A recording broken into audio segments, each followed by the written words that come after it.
Hi and welcome to the Hyborian Insider. My name is Erling Ellingsen and I'm going to take you into the core of Age of Conan.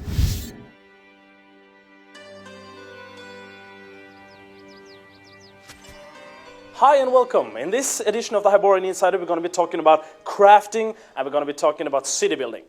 Now we find ourselves in this area that you can see here on a map called Poitain. It's a place in Aquilonia and we like to call it a resource and gathering area. It basically means that players can walk into this area, they can pick up a trade, they can gather different kinds of resources, and if their guild grows big enough they can actually create an entire guild city. Now our journey starts here in the village of Conan, and Conan is a place where you can pick up a trade, you can buy different kinds of goods and so on. Now, all progression in crafting in Age of Conan is actually based on doing quests. For instance, I'm talking to this woodcutter trainer right here, and he tells me, he sends me on a quest to go out and chop down a tree. It's not the most noble of quests, but it is a quest all the same, of course. Now, we also have craft professions. And craft professions can be anything from weaponsmiths to alchemists and so on. And if I want to create something, I simply bring up this trade skill book that you can see here, and it basically lists all the different recipes that I have learned. And to create something, I just click on a recipe, and the game tells me what resources I need in order to create that item. Now, it's not all about chopping down trees or hammering at workbenches. There's also an abundance of wildlife in Poitain, and you can actually hunt down these animals that you see here. So it's sort of like Age of Empires, where you send out your hunters, the hunter being you, for instance, to take down animals. And you can actually loot these animals. You can skin them, you can take off their skin, you can use their meat, and you can use all of these stuff in crafting, actually.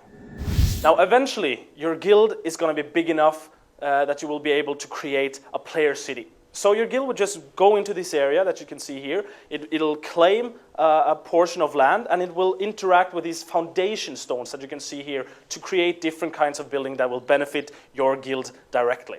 Now, to create something, you just run up to one of these foundation stones, you click on it. So for instance, here you can build a keep, as you can see behind me. By hovering my mouse over the keep icon, it tells me what resources I need, for instance, wood and gold and iron, in order to create it. And I basically just click on this keep, and you will actually see the keep rising up from the ground, sort of like in a real-time strategy game, where you're one of these little dudes running around actually creating everything. Now, all of these buildings can be entered, such as the guild keep that you can see here, so it's perfect for instance, throwing a party. Now, you also want to build a trade post, and trade posts are sort of like the auction houses of Hyboria. It's a place where you can buy and sell wares with other players from all around on that same server as you are on. Now, you can also create buildings that are necessary for crafters. For instance, the Thieves Guild, the Blacksmith, or the Alchemist Tower, for instance, that you can see here, that you can see being built here behind me.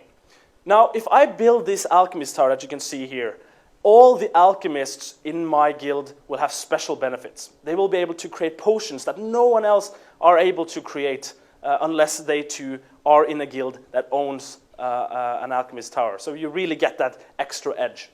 Now, you also want to create walls around your city. You will create the gate, you will create different towers, and the actual walls in between. And all walls can actually be scaled. You can walk on top of any wall, and you can, for instance, place your player archers out there, and they will actually get a benefit from standing up at a height, shooting at whoever is down below. And if you want to go even further, you can actually upgrade all the different buildings in your player city so they look even more incredible. And that's the thing about player cities. Eventually, other players are going to look at this and think, wow, that's something we want to do as well.